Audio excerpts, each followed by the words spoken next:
So just a quick video to guide you through, because I'm not able to spend much time on that. So, and also this assembly is hanging up my Inventor 2019 all the time, so it is hard to work. So basically this is your assembly as it came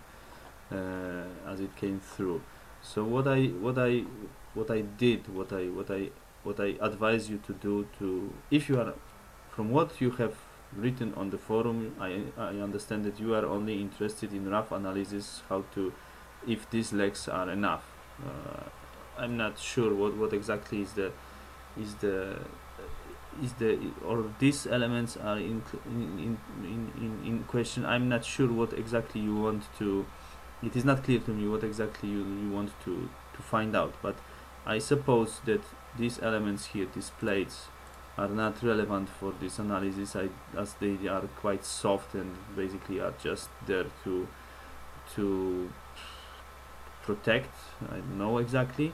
So basically what I advise you to do is to create new level of details. I have already done that, but I will do it to exclude everything that is not needed.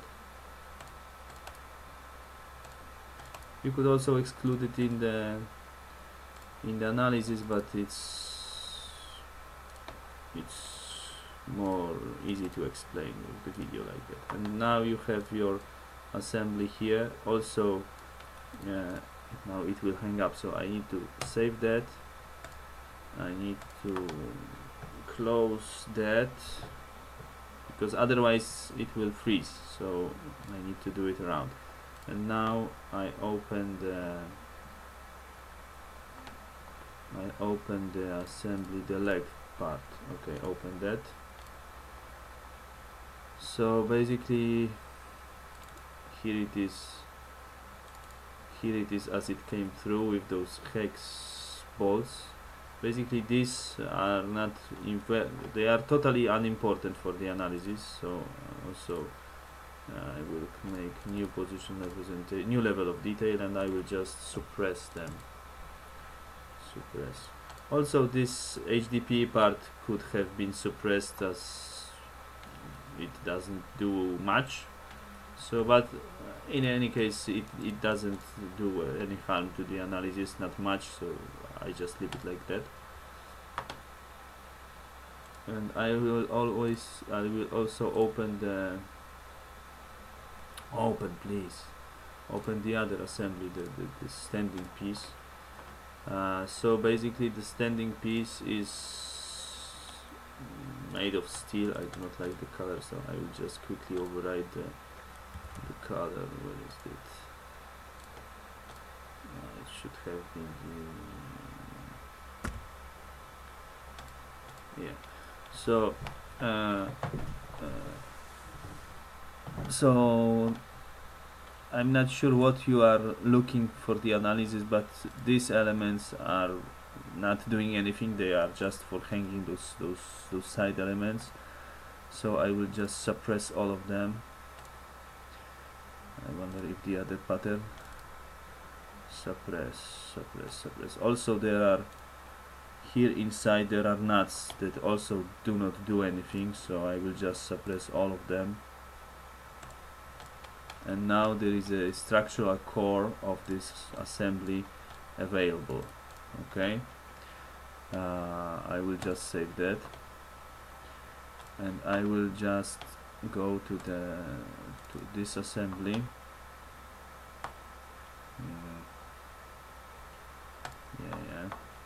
And I will make new level of details, level details 3, and I will use this in the level of detail 2,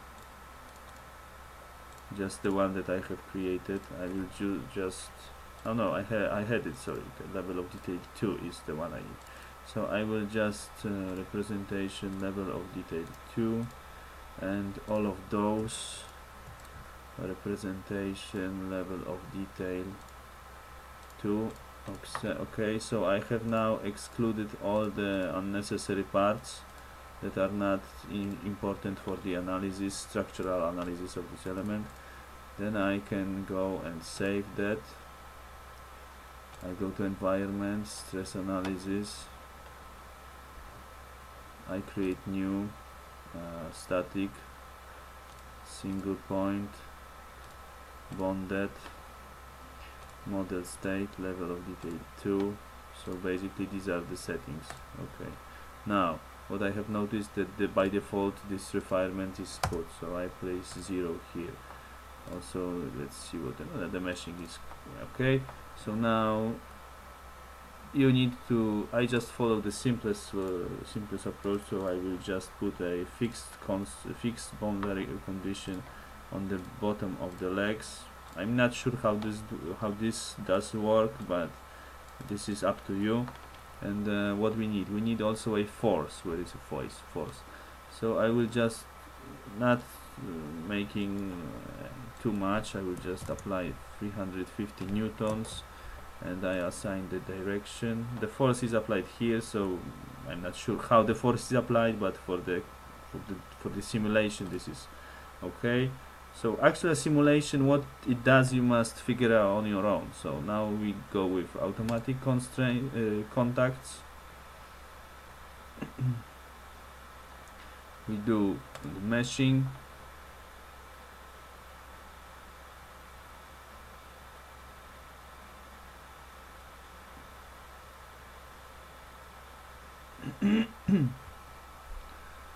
And we have something about 53,000 elements and 100,000 nodes. This is not too much, and I will now run the simulation and post the video, or maybe not. I shall see. It doesn't take too long, so basically it's computing. This is not a very big simulation. Yeah, I will not post the video, it will be ready in a minute. Cancel. No, there is a very important thing, the problem before. We have assigned this Hardox 600 material that doesn't have any stiffness. So for this material you need to do the override. I will just do it with steel. It doesn't matter because this is only a linear analysis, so only the stiffness is important. So the rest is as defined. Okay, and now we can run the analysis. Run. Okay, so now the analysis should be fairly quick.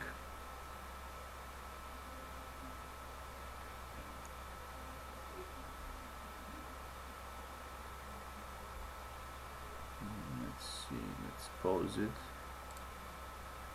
I will just pause that. So it just took 1 minute to calculate, and as you can now see, the deformation is okay, and then the stress is not really significant.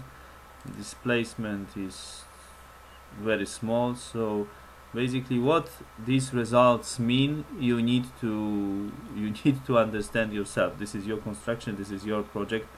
I'm not following it. So, but as in terms of the finite element analysis, as long as the analysis has a correct values set, the analysis produces results, and whether these results are what you expect or not, or whether your design requirements are met or not, this depends on your judgment of the analysis. But analysis is correct in terms of the analysis itself. So the results here are the results for the given scenario.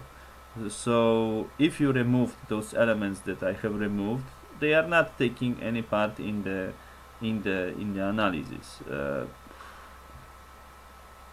For me, they are not important. For you, I don't know if they are important for you or not. If I would just need to assess the legs, I would say they are not important. So it's basically up to you how you assess the analysis. You are the designer of that, so I do not have enough knowledge about the design to go into that. I do not know the principles, the purpose. Basically, Only what I know is the assembly that I got and rough description from the forum. But generally, after removing all the problems that I have mentioned in the post, so the problem with the Hardox material properties that are not defined, the elements that are irrelevant, and basically something else, but it is written there. After removing that, you have the environment for setting up the fully defined, fully stable analysis that produce valid results.